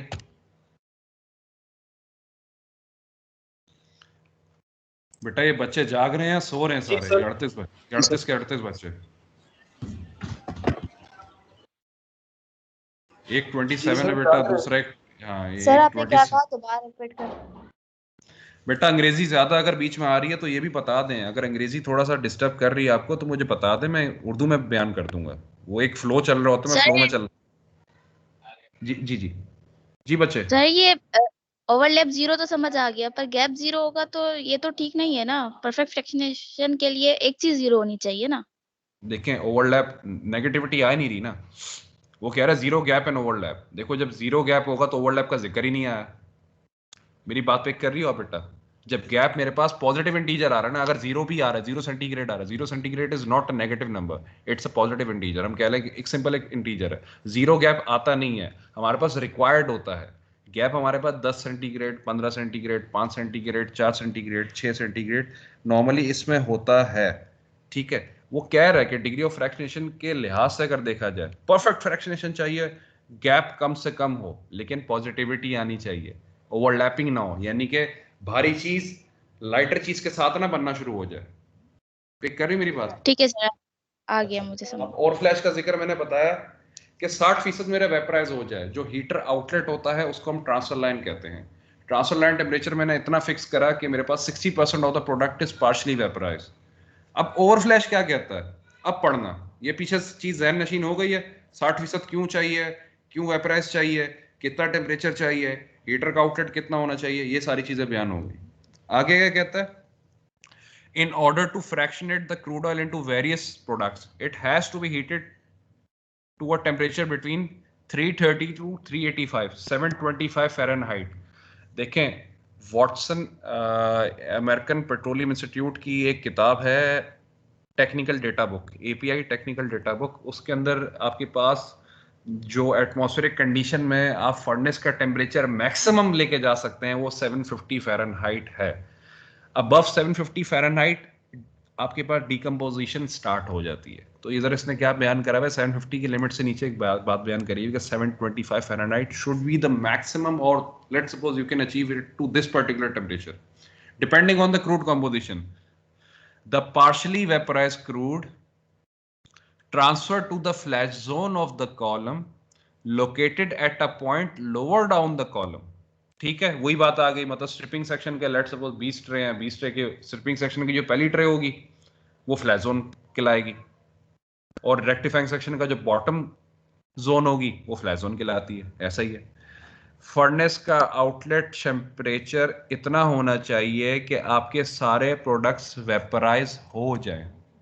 ठीक है, दोबारा पिक कर, ये हाईलाइटेड कर रहा हूं, फर्नेस आउटलेट, ठीक है ना, फर्नेस का आउटलेट टेम्परेचर इतना होना चाहिए कि आपके पास सारे प्रोडक्ट्स वेपराइज हो जाए, ठीक है, अबव द फ्लैश जोन, और प्लस आपने 3 से 5% बॉटम को भी वेपराइज कराना है। अब क्या कह रहा है ये, अब सुनिएगा जोर से। सर रिक्वायरमेंट तो 60% की थी, एटमॉस्फेरिक रेजिड्यू को कौन ऊपर उठाना चाहेगा? ये तो मेरे मतलब अगर एटमॉस्फेरिक रेजिड्यू के अंदर तो सल्फर बेताशा भरा हुआ है, कार्बन बेताशा भरा हुआ है, कार्बन की चेन भी आपको पता है सर कितनी आगे है, C100+ चेन उसकी चल रही होती है। अगर इसका 3 से 5% में ऊपर उठा दूंगा सर, मुझे किन नफलों का सवाब है? आपने इतनी चीजें पीछे बयान करी, आपने फ्रैक्शनेशन का बताया, आपने गैप का बताया, आपने ओवरलैप का बताया, आपने कट पॉइंट्स का बताया, तो ये 3 से 5% मुझे एक्स्ट्रा वेपराइज करने का क्या मकसद पेश कर रहा है? वजह नीचे बयान कर रहा है। This overflash has a function of providing liquid wash to the vapors going up the column from flash zone, improving fractionation on the trays above the flash zone. यानी कि जो फ्लैश जोन के बिल्कुल ऊपर जो वाली ट्रे है वो कौन सी होगी? रेक्टिफाइंग सेक्शन का बॉटम होगा। ऐसा ही है बेटा, विजुलाइज कर रहे हैं जो मैं कह रहा हूँ, ठीक है ना? फ्लैश जोन का टॉप सेक्शन क्या कहलाएगा? रेक्टिफाइंग सेक्शन का बॉटम साइड, और फ्लैश जोन का बॉटम सेक्शन क्या कहलाएगा? स्ट्रिपिंग सेक्शन का टॉप साइड, ठीक है।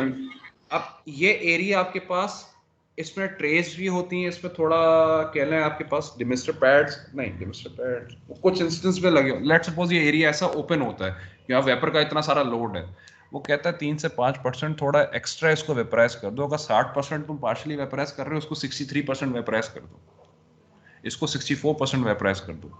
वजह क्या है? जब आपके पास फ्लैश जोन पे अचानक एक भपका निकलता है, एक अचानक सडन आपके पास बर्स्ट होता है वेपर का जो कि ऊपर उठेगा, तो जो नीचे से रिबॉयलर का 3 से 5% उठाने का मकसद है ना बॉटम से, वो मकसद ये है कि फ्लैश जोन के पास आपके पास ये रफ सेपरेशन ऐसी होती है जिसमें लाइट नीचे भी घुस जाता है, हैवी ऊपर भी चला जाता है। हमारा मकसद क्या होता है? हमारे पास जितने भी हैवियर हैं, हैवियर के अंदर हमारे पास एरोमेटिक्स भी हैं, नेपथीन्स भी हैं, और सल्फर डोमिनेटेड प्रोडक्ट्स भी हैं। फ्लैश जोन के एरिया पे जो आपके पास अचानक एक छींटा आता है ना बेटा, फीड का छींटा अंदर गुजरता है, उस छींटे से क्या होता है, मैं थोड़ा ज्यादा अगर छींटा रखूंगा ना, वो उस पूरे एरिया को वॉश कर देगा, क्योंकि जाहिर सी बात है जब हैवी ऊपर उठेगा तो हैवी के साथ उसके सल्फर डोमिनेटेड प्रोडक्ट्स ऊपर उठेंगे जो कि फ्लैश जोन के आसपास चिपक भी सकते हैं। ऐसा ही होता है ना बेटा फ्लैश जोन। ऐसा तो नहीं कि फ्लैश जोन बिल्कुल बेटा पानी गिरा, पानी ऊपर गया, पानी नीचे गिर गया, बिल्कुल क्लीन कट हो गया। ये काला तेल है, काले तेल के अंदर जब वेपराइजेशन ज्यादा रखोगे तो कुछ चीजें ऊपर उठेंगी। लेकिन आपका मकसद क्या होता है ओवर फ्लैश का? कि यार मुझे रिबॉइलिंग का सर्किट चलाना तो चाहिए ताकि मैं लाइटर को स्ट्रिप आउट करूं, लेकिन कोशिश ये है कि ज्यादा से ज्यादा जितना खींचा जा सकता है उसको खींच लो, जितना ज्यादा खींचा जा सकता है। अब इस ओवर फ्लैश के तरीकेकार से जो 3 से 5% आप एडिशनल आप ओवर मतलब वेपराइज कराते हो, इसका मकसद क्या कहता था? वो कहता है लिक्विड वॉश होता है वेपर का, ठीक है, फ्रैक्शनेशन ट्रे पे अच्छी हो जाती है, therefore improving the quality of heavy gas oil, therefore improving the quality, यानी कि फ्लैश जोन के पास पास कौन सा होगा? फ्लैश जोन के नीचे तो बेटा सारा बॉटम है, फ्लैश जोन के बिल्कुल जो टॉप पे आती है चीज वो आपके पास लेट्स वो डीजल हो सकता है, वो क्या है गैस ऑयल है, यानी कि आपके पास ट्रेस ज्यादा हैं तो उसने इसको गैस ऑयल कंसिडर कर लिया, ठीक है। And reducing the overlap with bottom products below the flash zone, this necessitates that there must be few trays in the region between the flash zone and the heavy gas oil draw off. The overflash provides heat input to the column in excess to the heat to that needed to distill the overhead products. It also prevents coke deposition on the trays in the wash zone. The furnace outlet temperature is controlled to keep coking inside the furnace tubes. ठीक है ना, क्योंकि coking outside पे चला जाए अब मैं बर्दाश्त नहीं कर सकता, आउटसाइड होगी तो जाहिर सी बात है बेटा पूरा ऑपरेशन ही हिल गया ना। And in column flash zone to a minimum. However, if the composition of the crude plays a part in determining the maximum temperature allowed, paraffinic crude oils crack more readily than aromatic or asphalt based crude. तभी आपके पास पाकिस्तान में national refinery जो कि lubricating oils बनाती है, और आपने शायद ये चीज़ नोट की हो या ना की हो, हमारे पास अरेबियन लाइट बहुत ज़्यादा इंपोर्ट होता है। उसकी वजह यह है कि वो पैराफिनिक क्रूड है। पैराफिनिक क्रूड के अंदर आपके पास एल्केन्स ज़्यादा होते हैं। एल्केन्स ज्यादा होंगे तो वैक्सी मटेरियल भी ज्यादा होगा। पिक कर रहे हो मेरी बात? ल्यूब का रेंज भी आपके पास पैराफिनिक क्रूड में ज्यादा होता है, तभी पैराफिनिक क्रूड ऑयल ज्यादा इंपोर्ट किए जाते हैं पाकिस्तान में। ये ओवरफ्लैश का एक छोटा सा कॉन्सेप्ट है। फिर कॉलम का प्रेशर का जिक्र। जी जी सर आगे नहीं बढ़े सर, यही बताएं सर, ये अभी ये क्लियर नहीं हो पाया सही उससे ओवरफ्लैश। 60% प्रोडक्ट निकल रहा है, 60% का तुमने 3 से 5% और बढ़ा दिया। अच्छा सर ये प्रोडक्ट तो नहीं कहलाएगा? बेशक सर प्रोडक्ट। वजह समझ में नहीं आ रही, वो तो बढ़ा दिया ठीक है, लेकिन वजह समझ में नहीं आ रही कि क्यों बढ़ाया। देखो बेटा वो नीचे तुमने इसकी, ये तुम्हें क्या नीचे कह रहा है, ये क्या कह रहा है कि ये कोक डिपोजिशन को भी रिमूव करता है, ठीक है, और ओवरऑल आपके पास एक जो स्टिकीनेस होती है ना फ्लैश जोन के अंदर, कभी फ्लैश जोन आप लोगों ने देखा नहीं तो मैं आपको विजुलाइज नहीं करा सकता। फ्लैश जोन के अंदर होता यही है कि जब बेटा फीड आपके पास पार्शली वेपराइज आती है ना, तो वो क्या देखती है, वो एरिया ढूंढती है, द एरिया जिसमें वो एक्सपेंशन की तरफ चला जाए। ऐसा ही है ना, वेपर तो एक्सपैंड करेगा, किसी भी एक वेसल के हिसाब से अपनी शेप अचीव करता है। मैं कह रहा हूँ अगर मेरे पास 60% वेपर बने हुए हैं, मैं 60 को 65 पे लेके इसलिए जा रहा हूँ क्योंकि फ्लैश जोन को मैंने साफ भी करना है, क्योंकि कंटिन्यूसली फीड 365 दिन पूरे साल तक एंटर होती रहेगी। मेरे पास ऐसा टाइम नहीं है कि मैं कोक को डिपोजिशन होने से रोक सकूं। मेरी वजह क्या होगी, मैं जितना इस चीज़ को मिनिमाइज कर सकूंगा इस फिनोमेना का। देखो कोक डिपोजिशन तो होती है फ्लैश जोन पे, इसमें कोई दो राय नहीं है, कोक डिपोजिशन होगी, लेकिन मैं कम करना चाह रहा हूँ। मैं कम करने की पेश नज़र में एक और चीज़ कर रहा हूँ कि यार फ्लैश जोन के ऊपर ऊपर जितने प्रोडक्ट्स थे वो तो अचीव कर लिए, लेकिन बॉटम का भी अगर मैं थोड़ा बहुत उठा देता हूं तो जो 60% का रेशो है ना वो तो मेरे पास एक अचीव हो गया। जो 5% एक्स्ट्रा उठाया था ना बेटा, वो फ्लैश जोन के एरिया को धो देगा। मिसाल के बाद उसको पूरा धो दिला के कोक से, सल्फर डिपोजिशन से, कोक डिपोजिशन से, और कह लें आपके पास जो सर मतलब वो धोएगा कैसे, मतलब वेपर जो एक्सेस में आएगा वही चीज उसके ऊपर लगेगी, मतलब देखो जो वेपर वो बेटा समझ में नहीं एक्सेस, आ रही। देखो मेरी बात सुनो, फ्लैश जोन पे जब चीज एंटर हो रही है 60% वेपराइज है ना बेटा फीड। जैसी फ्लैश जोन जी के मुंह पे चीज आई तो आपके पास ये फीड फ्लो रेट आया मुंह पे, बिल्कुल फ्लैश जोन के 60% तो सारा भाप था, वो 60 का 60% क्या चला गया, ऊपर उठ गया, खाली फ्लैश जोन खाली पड़ा हुआ है, ठीक है ना, रफ सेपरेशन है। उसके ठीक है। बकायदा नीचे क्या बचा, बॉटम प्रोडक्ट बच गया जिसको हम रेजिड्यू कहते हैं, जिसको हम फर्नेस ऑयल कह देते हैं आम जबान में। अब मैं फर्नेस ऑयल को थोड़ा सा, अब मैंने टेम्परेचर इतना ज्यादा रखना है कि फर्नेस ऑयल भी थोड़ा सा उठे। वजह कि फ्लैश जोन को एक मॉइस्ट रखता हुआ और उसकी वॉल्स पे, उसकी ट्रेस पे अगर कोई चीज मौजूद है, क्योंकि बेटा ये बहुत कहते हैं ना जंगली फ्लैशिंग हो रही होती है, बहुत जंगली पने से फ्लैशिंग चल रही है। मैंने थोड़े से प्रोडक्ट को ऊपर उठाने की वजह यही होती है कि उस पर्टिकुलर फ्लैश जोन पे कंटिन्यूसली फीड एंटर करती जा रही है। तो अगर मेरे पास कोक डिपोजिशन कंटिन्यूसली होती जा रही है, मैंने ओवर फ्लैश दिया हुआ ही नहीं है, मैं ओवर फ्लैश दे ही नहीं रहा, वो कोक डिपोजिशन बाय डिफॉल्ट होगी बेटा। कॉलम साफ सुथरा ऑपरेशन नहीं होता कभी भी, अगर कॉलम का देखेंगे हमेशा हम ये नोट करते हैं कि ओवर फ्लैश बढ़ाओ इस वजह से कि फ्लैश जोन पे अगर कहीं डिपोजिशन है वो हट जाए, और दूसरा एफिशिएंटली 60 का 60% ऊपर खींच लो, बाद में उसको रिफाइन कर लूंगा मैं उसको पंप अराउंड से भी रिफाइन कर लूंगा, मैं उसको रिफ्लक्स से भी रिफाइन कर लूंगा, मैं ड्रॉ टेम्परेचर से भी रिफाइन कर लूंगा। उसे रिफाइनमेंट का इशू नहीं है, मेन चीज है कि सारा का सारा ऊपर अचीव हो जाए। एक दफा निकल गया तो निकल गया, बाद में फिर जो चीज नीचे डंप हो गई उसको फिर आप क्या करोगे, अपनी यूटिलिटीज को इस्तेमाल करते हैं, हीट करोगे, फिर दोबारा इंट्रोड्यूस करोगे बॉयलर को, फिर दोबारा डिबॉयलर पे जाएगा, हीट होगा, फिर दोबारा ऊपर जाएगा। अब ये जितना लूप चलता जा रहा है ना, इस लूप को भी कम करना है मैंने। लूप को इस सिर्फ एक वजह से बॉटम के लूप को चलाया जाता है। फ्लैशिंग अगर की है, ओवर फ्लैशिंग की है, तो 2-3 लूप्स के अंदर आपका वो ओवर फ्लैशिंग का इफेक्ट मिनिमाइज हो जाता है, और आपने सिर्फ बॉटम के टेम्परेचर को मेंटेन रखना होता है। रिबॉयलर का यहाँ पे रिफाइनरी में मकसद नॉर्मली ये किया जाता है कि अगर लाइटर है तो ठीक है, लेकिन मेन मकसद यही है कि बेटा जो फ्लैश जोन के ऊपर वाला प्रोडक्ट है उसके ड्रॉ ऑफ के अंदर एक अच्छा फेवरेबल चेंज आता है ओवर फ्लैश से। एच जो हैवी गैस ऑयल है, हमारे पास डीजल के बाद कोई हमारे पास प्रोडक्ट नहीं होता, पाकिस्तान में डीजल के बाद कोई प्रोडक्ट नहीं होता, डीजल के बाद सीधा नीचे एटमॉस्फेरिक रेजिड्यू होता है। यहाँ तो वो चली जाती है कहाँ पे चीज, वैक्यूम डिस्टिलेशन के लिए। यहाँ तो हम क्या करते हैं, डीजल को मैक्सिमाइज कर रहे होते हैं, तेल ही इस तरह का इंपोर्ट कराते हैं कि डीजल मैक्सिमाइज हो, फर्नेस ऑयल या एटमॉस्फेरिक रेजिड्यू कम से कम बचे। तो ओवर फ्लैश का सिंपल एक जनरल कॉन्सेप्ट ये है, मेरी कई भी चीज़ अगर ना समझ आ रही हो, इसको बेटा दोबारा दूसरी 2-3 किताबों से देख लेना, समझ आ जाएगा। हमने बहुत टाइम दे दिया ऑपरेशन के ऊपर, अभी क्रूड डिस्टिलेशन शुरू नहीं हो। कॉलम प्रेशर पढ़ लेना, ओवरहेड टेम्परेचर पढ़ लेना बेटा, प्री फ्लैश कॉलम्स की क्या ज़रूरत होती है इसका जिक्र भी पढ़ लेना बेटा। प्री फ्लैश भी आप पढ़ लें, और ऊपर 2 चीज़ें रह गई हैं, और गालबन इसके बाद हमारे पास क्या चीज़ आ जाती है, इसके बाद हमारे पास जो क्रूड डिस्टिलेशन मेन आ रही है, ठीक है ना, आप इसको भी पढ़िएगा। जितनी चीजें मैंने बयान करी ना बेटा, वो क्रूड डिस्टिलेशन में एक कवर हो सवाल है चुकी सर। जी जी सर आपने बोला कि ओवर फ्रैक्शनिंग से हमारे पास कोक जो है ना वो रिड्यूस होगा, तो सर जो हमारे पास सल्फर वगैरह एस्पल्टीन वगैरह इसमें जाते हैं तो कोक डिफॉर्मेशन तो उसी से होती है, तो कोक बढ़ेगा नहीं वहाँ पे? नहीं नहीं नहीं नहीं नहीं नहीं बेटा, 3% से 5%। अगर बॉटम नीचे, मैं कह रहा हूँ नीचे, अगर तुम्हारे बॉटम में 30,000 बैरल है, उसका 3%, यानी कि मैंने उसका 300 बैरल ऊपर थोड़ा सा वेपरेट करवा दिया, वो उसको मैं कंपनसेट कर सकता हूँ, उसकी कंपनसेशन हो सकती है। वजह देखो, जब ऑपरेशन ऑयल एंड गैस का चल रहा है, सल्फर भी मौजूद है, मुझे बेयर करनी पड़ेगी। सल्फर इतनी मौजूद नहीं होगी कि अगर मैंने थोड़ा बहुत ऊपर खींच दिया तो सल्फर बहुत ज़्यादा ऊपर खींच जाएगी। जहन में रखो कि जो तुम्हारे पास तेल इस्तेमाल हो रहा है, वो ज़्यादातर अरेबियन कंट्रीज़ का तेल इस्तेमाल हो रहा है, जो कि पैराफिनिक क्रूड है, लाइट क्रूड है।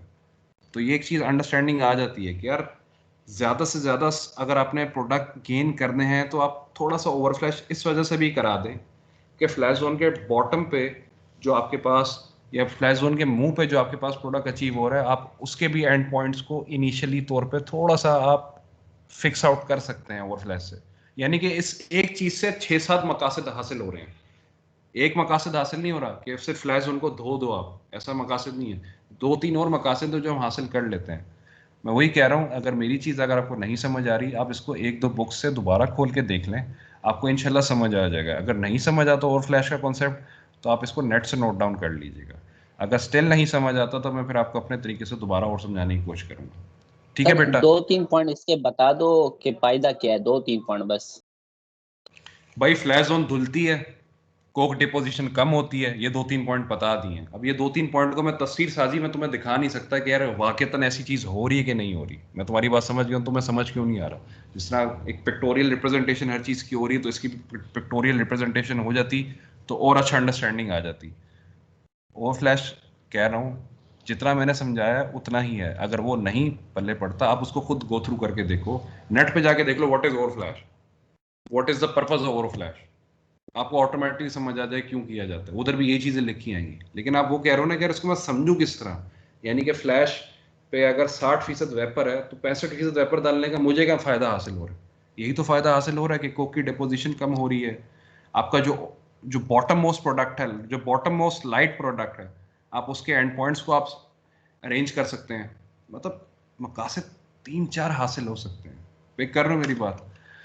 अच्छा, बकाया बच्चे बेटा, दूसरे जो बच्चे गालबन खामोश तमाशाई बन के बैठे रहे हैं, जिन्होंने हाँ हूँ भी नहीं करा, गालबन उन बच्चों को भी समझ आया है?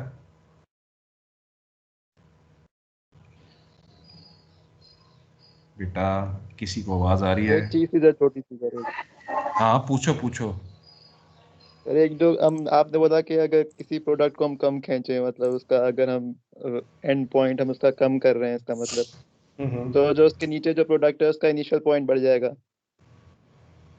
नहीं, उसका इनिशियल पॉइंट बढ़ेगा नहीं, उसका इनिशियल पॉइंट भी कम हो जाएगा। अगर एंड जाहिर पॉइंट सी ऊपर बात वाले है, का कम हो रहा है तो तो नीचे वाले का जमीन इनिशियल पॉइंट भी कम हो जाएगा। बिल्कुल तो कम होगा। आपने कहा कि सारी उससे उससे मतलब सारी कॉलम की स्पेसिफिकेशन चेंज हो जाएंगी, मतलब नहीं लेकिन नहीं नहीं ऐसा नहीं नहीं क्यों नहीं होगा? नहीं। मतलब देखो सब कुछ डिस्टर्ब क्यों होगा? अच्छा एक मिसाल है, हम कैरो डीजल की लेके चलते हैं मिसाल, ठीक है? चलो कैरो डीजल से हट के बात करते हैं, हैवी नेफ्थ और कैरो पे बात करते हैं, ठीक है? अब थोड़ा डिफरेंस आ जाता है। देखो हमारे पास, अगर मैं कैरो ज़्यादा खींच रहा हूँ, मैं लेट्स सपोज कैरो कम खींचा मैंने, ठीक है?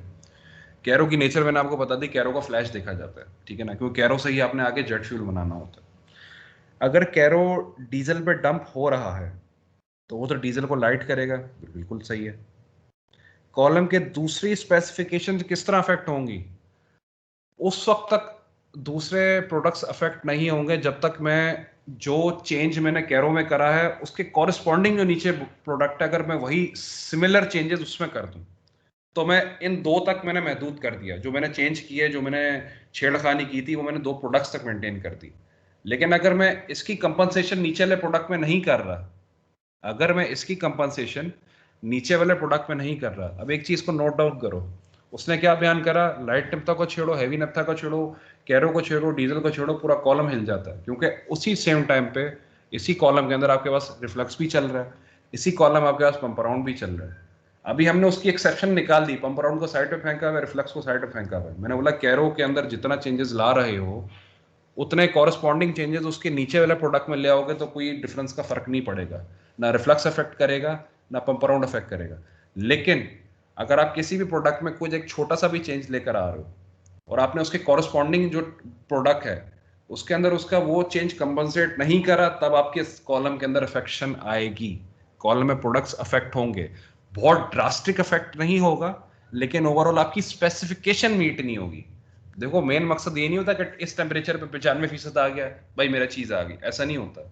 ये प्रोडक्ट की स्पेसिफिकेशन लानी होती है हमें। इन प्रोडक्ट्स पे हमें इनकी वैल्यू परसेंटेज यील्ड हमें ज्यादा चाहिए। जितनी यील्ड ज्यादा आएगी एंड दी एंड उसकी बेटा यील्ड के बाद मैंने क्या चीज रखनी है, इसकी खासियत क्या है। कैरो का फ्लैश है, इसको मेंटेन रखो। डीजल का पोर और फ्लैश है, इसको मेंटेन रखो। फर्नेस ऑयल का भी पोर और फ्लैश है, इसको मेंटेन रखना है। अब मेरी बात आप समझ रहे हो अहमद के कॉरेस्पॉन्डिंग चेंजेस कंपनसेट हो जाए सर पे तो इशू नहीं है। वो तो मैं समझ रहा हूँ, वो तो मैं समझ रहा हूँ, लेकिन मैं ये पूछ रहा हूँ कि हम क्यों छेड़ेंगे? वो तो एंड पॉइंट तो डिफाइन होगा ना, जो नीचे हैवियर है उसका उसका एंड एंड पॉइंट पॉइंट तो पहले डिफाइन से किस डिफाइन तरह? है। तो वो तो ऑटोमेटिकली ज्यादा खींचेगा ना, अगर ऊपर वाला कम खींचे तो वो तो ऑटोमेटिकली जो से नीचे वाला है वो ज्यादा खींच जाएगा। देखो बेटा तो ये हम क्यों चेंज करेंगे? टेम्परेचर फ्लक्चुएट करते हैं, टेम्परेचर एंड पॉइंट फिक्स नहीं होता, ये ध्यान में रखो। ये ऑपरेशन आपके पास कंटिन्यूसली फर्नेस चल रही होती है, ठीक है ना। टेम्परेचर्स मेंटेन करने होते हैं आपके पास, टेम्परेचर अप एंड डाउन चल रहे होते हैं। अगर एंड पॉइंट मेरा फिक्स है, let's suppose and point fix है, मैं अगर डीजल को छेड़ता हूँ, मैं चलो छोड़ दो डीजल के बजाय कैरो को छोड़ दो, डीजल पे आ जाते हैं। मैंने डीजल कम खींचा, ठीक है। डीजल ने क्या करा, नीचे फर्नेस ऑयल में डंप हो गया, फर्नेस ऑयल को उसने थोड़ा लाइट कर दिया। लाइट से मुराद ये नहीं होता, लाइट से मुराद होता है उसकी स्पेसिफिकेशन को डिस्टर्ब कर दिया। इसको इस लिहाज से समझना। कैरो डंप कर दिया डीजल में, डीजल लाइट हो गया। डीजल लाइट नहीं हुआ, डीजल की स्पेसिफिकेशन लाइट हो गई, ठीक है। अगर डीजल को मैं कैरो में डंप फर्नेस ऑयल में डंप कर देता हूँ, ठीक है, मेरा फर्नेस ऑयल हो गया थोड़ा सा लाइटर साइड पे आ गया। अहमद का सवाल ये है कि सर दूसरे प्रोडक्ट किस तरह अफेक्ट होंगे, डीजल तो फर्नेस में गिर गया, यही कहना चाह रहे हो? दूसरे प्रोडक्ट्स पे अफेक्ट जी क्या जी, आना चाहे? डीजल तो फर्नेस ऑयल में गिर गया ना, तो सिर्फ इफेक्ट ये आएगा कि फर्नेस ऑयल का जो फ्लो रेट है उसकी साइड स्ट्रीम में वो ज्यादा हो जाएगा। बस यही होना चाहिए फर्नेस, ना। ठीक है। अच्छा इसके अलावा, अच्छा मैं उसके तुम्हें अलावा कहूँ। एक जो उसके हाँ अलावा हाँ। एक चीज हो सकती है कि जो इंटरनल जो वो रिफ्लक्स आ रहा था उसके हम्म, अमाउंट भी कम हो जाएगी ना, जो ऊपर से नीचे गिर रहा था अपना इंटरनल रिफ्लक्स। क्योंकि अगर मैंने कम खींचा है तो फिर इंटरनल रिफ्लक्स भी कम आएगा ना कॉलम में। देखो इंटरनल रिफ्लक्स तुम्हारा ट्रे टू ट्रे वेरी करता है। जिस ट्रे पे जा रहे हो उस ट्रे पे कैरो है, कैरो का क्या मतलब, कैरो नीचे भी देखो, कैरो कुछ ऊपर उठेगा, कैरो कुछ नीचे गिरेगा। ऐसा ही हो रहा है ना। इंटरनल रिफ्लक्स हमारे पास प्रोडक्ट्स ही आ रहे हैं बेसिकली। इंटरनल रिफ्लक्स वो नहीं कि लाइट तक था चलता हुआ नीचे आ रहा है। मेरी ये बात तो पिक करते हो ना, इंटरनल रिफ्लक्स से जी क्या जी, वो मुराद तो है? कर रहा हूँ। ठीक है। अगर तुम कह रहे हो कि सर डीजल नीचे फर्नेस में कर दिया, ठीक है, डीजल डंप हो गया, ठीक है, कैरो में क्या फर्क आ रहा है, नेफ्था में क्या फर्क आ रहा है, लाइट नेफ्था में क्या फर्क आ रहा है, ये सवाल है ना तुम्हारा। जी जी, यही है। अब देखो, जब तुमने कैरो डंप करा, let suppose sorry diesel dump करा तुमने फर्नेस ऑयल में, फर्नेस ऑयल का नीचे बॉटम टेम्परेचर आ रहा है लेट अस से 395 centigrade, let suppose 425 centigrade. Bottom furnace oil का 425 एंड पॉइंट है, और उसमें मैंने जब डीजल डाल दिया तो डीजल डालने से क्या हुआ, 425 मेरा कम हो गया, लेट सपोज 420 पे आ गया, 418 पे आ गया। अब इफेक्ट क्या बैठेगा, ठीक है, तुम्हारा जो रिबॉइलिंग का सर्किट चल रहा है, और दूसरी एक और चीज जहन में किसी के हो ना हो, नीचे से सुपर हीटेड स्टीम भी प्रोवाइडेड है। अगर अगर सुपर हीटेड स्टीम भी प्रोवाइडेड है, पिक कर रहे हो, मैं कहीं भी उंगली छेड़खानी कर भी रहा हूं तो मेरे पास उसका कंपनसेशन फैक्टर मौजूद है। डीजल फर्नेस में गिर जाए, लाइट नफ्था की जात पे फर्क पड़ना ही नहीं चाहिए।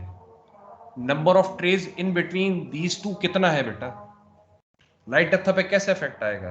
वो ओवरऑल एक जेन्युइन बात कर रहा है, एक जनरल ओपिनियन के लिहाज से कि अगर आप किसी भी प्रोडक्ट को छेड़ते जाते हो, अगर तुम डीजल को नीचे डंप करोगे तो पंप अराउंड अफेक्ट होगा, तुम्हारा इंटरनल रिफ्लेक्स अगर अफेक्ट नहीं होता तो तुम्हारा एक्सटर्नल रिफ्लेक्स तुम्हारा अफेक्ट हो जाएगा। अगर एक्सटर्नल रिफ्लेक्स तुम्हारा अफेक्ट नहीं होता, फिर जो तुम रिबॉइलिंग कराओगे तुम्हें अपनी हीट बढ़ानी पड़ जाएगी। तुम्हें फर्नेस की हीट बढ़ाओगे ना, जाहिर सी बात है डीजल नीचे डंप हो गया, फिर वो जब दोबारा टेम्परेचर लेके वापस आएगा वो एक अलग फ्लैश ऊपर उठेगा। उस फ्लैश के साथ साथ मुझे ये भी पता होगा कि शायद फर्नेस ऑयल भी ऊपर उठ जाए। पिक कर रहे हो मेरी बात? नीचे गिर के फौरन इफेक्ट नहीं आता, उस इफेक्ट को रेक्टिफाई करने के लिए जो अलग इफेक्ट्स आ रहे होते हैं वो ऊपर नीचे चेंजेस कर देते हैं। पिक कर रहे हो मेरी बात? नेप्था नीचे गिर गया, फौरन चेंज नहीं आएगा, फौरन कंपनसेशन की तरफ नहीं भागूंगा कि हाँ यार ये क्या हो गया, ये नीचे गिर गया, डीजल तो फर्नेस में गिर गया, इसको यार किस तरह अलग करूं। अच्छा मैं देख रहा हूँ मेरे ऊपर 2-3 प्रोडक्ट भी इफेक्ट नहीं हो रहे हैं, वो बेटा इफेक्ट नहीं होंगे। जो डीजल नीचे गिरेगा उसको तुम जानबूझ के नहीं गिराओगे, गलती से ही गिरेगा ना बेटा, या टेम्परेचर तुम्हारे पास ऑपरेशन कंट्रोलेबल नहीं रहा तो तुम्हारे पास वो थोड़ा सा नीचे की तरफ जा सकता है। अगर वो चला गया तो तुम उसको रिबॉयल करके दोबारा सर्किट चलाओगे ना कि यार इसको दोबारा एक्सट्रैक्ट करते हैं। उस एक्सट्रैक्शन के पेश नज़र, उस एक्स्ट्रा टेम्परेचर के पेश नज़र, उस सेपरेशन के पेश नज़र तुम्हारी हर चीज अफेक्ट हो जाएगी। अब चीज समझ आ रही है? चेंज फौरन नहीं देखा जाता। देखो कंपनसेट चेंज को फौरन नहीं किया जाता। अगर मैं चीज को डंप कर रहा हूं या खींच रहा हूं ज्यादा या कम खींच रहा हूं तो वो डिपेंडेंसी मेरे ऊपर है ना बेटा। मैंने ड्रॉ कम कर लिया, अगर मेरी कोई कह लो लेट्स सपोज अगर कंसंट्रेशन इफेक्ट हो रही है तो उसको मैंने रेक्टिफाई करने का तरीका मेरे पास क्या है यार, मैं दोबारा टेम्परेचर का एक लूप चला दूंगा, दोबारा हीटिंग का लूप चलाऊंगा। उस हीटिंग के लूप के बाद जो दोबारा मेरे पास चेंजेस आएंगी प्रोडक्ट के अंदर, वो तो हर प्रोडक्ट को अफेक्ट करेगा, करेगा कि नहीं करेगा? क्योंकि रिबॉयलर क्या करता है, हीट गेन करके दोबारा इंसर्ट करता है, लाइटर्स को स्ट्रिप आउट भी कर रहा है और उस स्ट्रिपिंग के पेश नज़र वो हीट भी ऐड कर रहा है कॉलम के अंदर। उस हीट के एडिशन से मेरे पास एंड पॉइंट्स इफेक्ट होते हैं, मेरे पास आईबीपीज भी इफेक्ट होते हैं। अब नोट कर रहे हो? अब सवाल थोड़ा क्लियर है या अभी भी क्लियर नहीं है?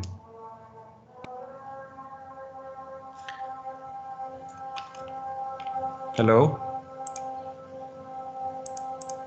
हेलो जी सर।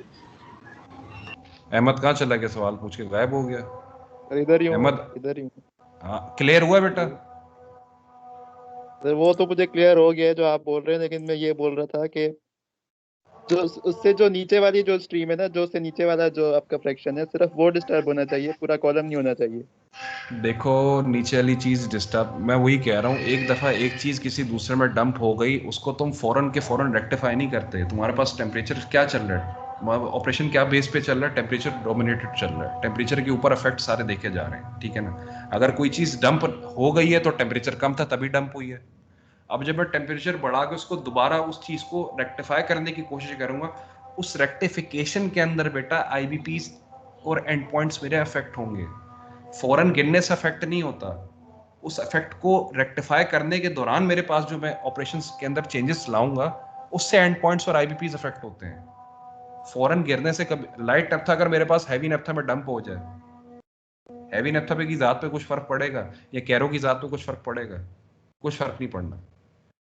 पिक कर रहे हो? लेकिन बाद में जब मैं उसको दोबारा उस ऑपरेशन को मैं क्या करूंगा, मैं उसको खराब चल रहा था उसको दोबारा रेक्टिफाई कर रहा हूँ। रेक्टिफाई किस तरह करूंगा यार, ऊपर ओवरहेड का टेम्परेचर इतना ज्यादा था ही नहीं, वेपर इतने ऊपर उठे ही नहीं, वो हैवी नेफ्था की साइड पे ज्यादा टेम्परेचर था, वो जितना उठ रहा था वो हैवी नेफ्था ज्यादा खींच लिया, लाइट नेफ्था भी साथ खींच गया। अब ओवरहेड के टेम्परेचर का मेंटेन करना है, कैसे करें? जाहिर सी बात है फिर वो एक आपके पास एक लूप चलता है जो आपके पास इनिशियल वर्किंग के बाद आप जो चेंजेस करते हो वो आईबीपीज एंड पॉइंट्स को अफेक्ट करता है। फौरन अफेक्शन नहीं आता बेटा।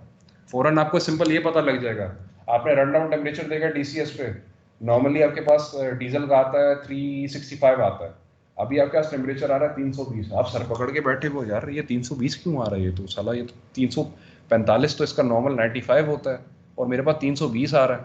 मैं क्या करूंगा यार, जाके पता करो, जाके रन डाउन पे जाके सैंपल लो, पीला पीला तो नहीं आ रहा ज्यादा, पीला पीला ग्रीनिश ग्रीनिश तो डीजल नहीं आ रहा, डीजल के अंदर थोड़ा काला कालापन आना चाहिए, थोड़ा डार्क कंप्लेक्शन आनी चाहिए। मैं टेम्परेचर मैं मतलब रन डाउन सैंपल देख के बोल दूंगा कि यार इसका कैरो डंप हो रहा है, ऐसा करो कैरो का टेम्परेचर बढ़ा दो।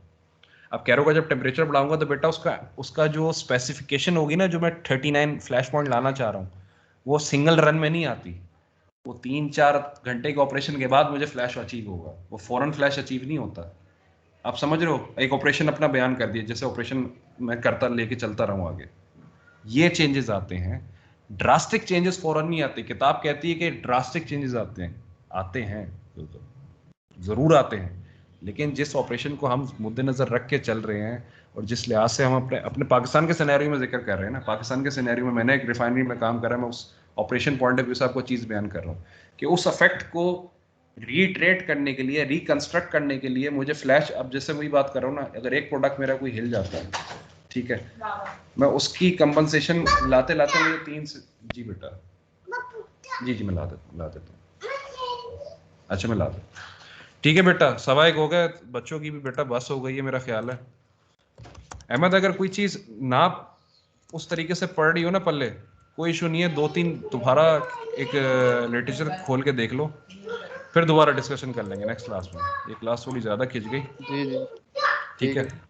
सेटिस्फाई तो तू नहीं हो बेटा, तेरे लहजे से ही पता लग रहा है। करेंगे, कोशिश करेंगे इंशाल्लाह। बाकी बच्चों को बेटा समझ आ गया, खवातीन जितनी गालबन ऑनलाइन थी उनको समझ आया है कुछ? सर आ गया, मगर अहमद का क्वेश्चन समझ नहीं आया। ये भी सही है। सर काफी देर से मैं भी ये सोच रहा हूँ पूछ क्या रही है। बस ये भी सही है, ये भी सही है। बहरहाल कोई इशू नहीं है। देखो सवाल जितना लेम हो, डजंट मेक एनी डिफरेंस बेटा। सवाल पूछो, कॉन्सेप्ट क्लियर होंगे, ठीक है ना। मैंने जितना छोटा मोटा, मैंने कोई ज़्यादा टाइम तो नहीं, कोई 15-20 साल तो नहीं काम करा, जाहिर सी बात है। जितना टाइम मैंने काम किया है उस लिहाज से मैंने जितनी चेंजेस देखे हैं, जितनी चीज़ें मैं समझ सका हूँ, वो आप मुझसे ज़्यादा से ज़्यादा गेन करने की कोशिश करें, दैट वुड बी बेटर, ठीक है। अच्छा जी, सब बच्चे ऑनलाइन हैं? 1 मिनट होल्ड करिए।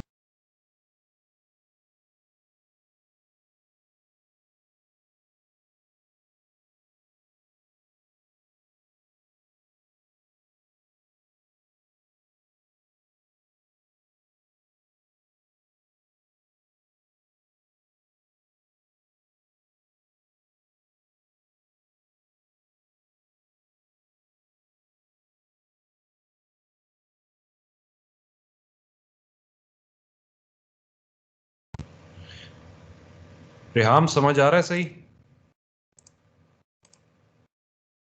रेहाम आवाज आ रही है?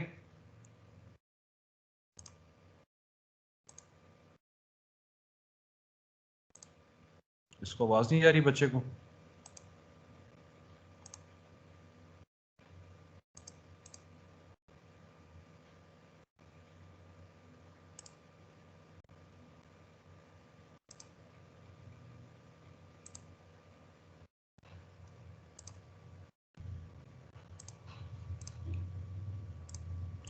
राबिया आवाज आ रही है बच्चे?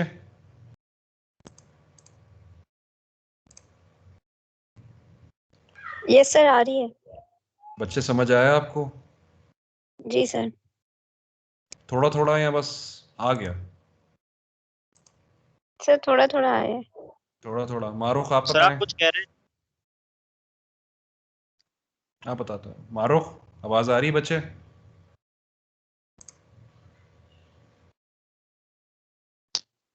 सर जी जी। आप कुछ कह रहे थे मुझसे?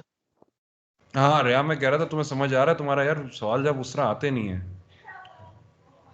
आ रहा है ना सर समझ? यहाँ सर के ऊपर से सवाल चीजें। नहीं सर, सवाल करता हूँ जब पूछना होता है, वैसे मैं खुद ही जवाब की तलाश में रहता वैसे ऑल गुड है, समझ आ रही चीजें, पिक आउट हूँ। हो सर रही बस हैं? ये अहमद का सवाल है ना सर, इसने मुझे भी परेशान कर दिया थोड़ा।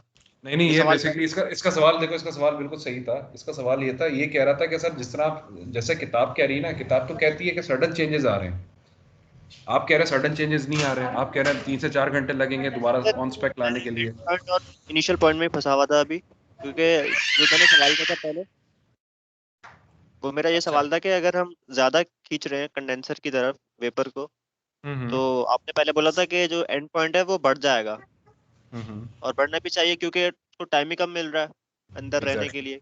एग्जैक्टली। लेकिन जब आप अहमद को समझा रहे थे, और ये भी यही कह रहा था, emphasize कर रहा था इस बात पे कि एंड पॉइंट कम हो जाएगा, घट जाएगा, ये बात में कॉन्ट्रडिक्शन है, बहुत समझ में नहीं आ रही। मैं आपको बता दूंगा मैं आपको बता दूंगा। जी हाँ मैं ला देता हूँ, मैं सब ला देता हूँ बेटा अभी हैंडल्स इसको नेक्स्ट क्लास में डिस्कस करते हैं, ठीक है। आप लोग की अटेंडेंस हो गई बेटा, ठीक है। गालबन अगर कोई चीज़ आप जी सर ये 65 के अटेंडेंस लगा दी गया, इसने आधी क्लास दी है, ये बोल रहा लाइट चली गई। हाँ मैं नज़र आ रहा है ऑनलाइन नज़र आ रहा है, नो इशू, ठीक है। आप लोग ख्याल रखें अपना, जिस बच्चे की अटेंडेंस नहीं लगी या जो बच्चा अवेलेबल नहीं था मुझे बता दे बेटा। और दूसरी चीज़ है, गालबन हमारी 1 फरवरी से अगर क्लासेस स्टार्ट हो जाएंगी तो बेटा ये कोशिश करिएगा कि जो बच्चे गालबन नहीं आते, अटेंडेंस पे थोड़ा सा जो है ना खींचमतानी हो जाएगी। अभी अटेंडेंस पे इतनी खींचमतानी नहीं है, बच्चे जो कर रहे हैं करते हैं, कोई इशू नहीं है। लेकिन बच्चों से बोलें बेटा सिर्फ क्लास ख़त्म होने के टाइम ही ऑनलाइन आ जाया करो, अटेंडेंस लगा के फिर ऑफलाइन चले जाएगा, लेकिन अटेंडेंस पूरी लगवा लिया करें, ठीक है ना। ये ज़हन नशीन रखें, ठीक है बेटा। जज़ाकल्लाह, नेक्स्ट क्लास में इंशाल्लाह मुलाकात होती है। जज़ाकल्लाह खैर।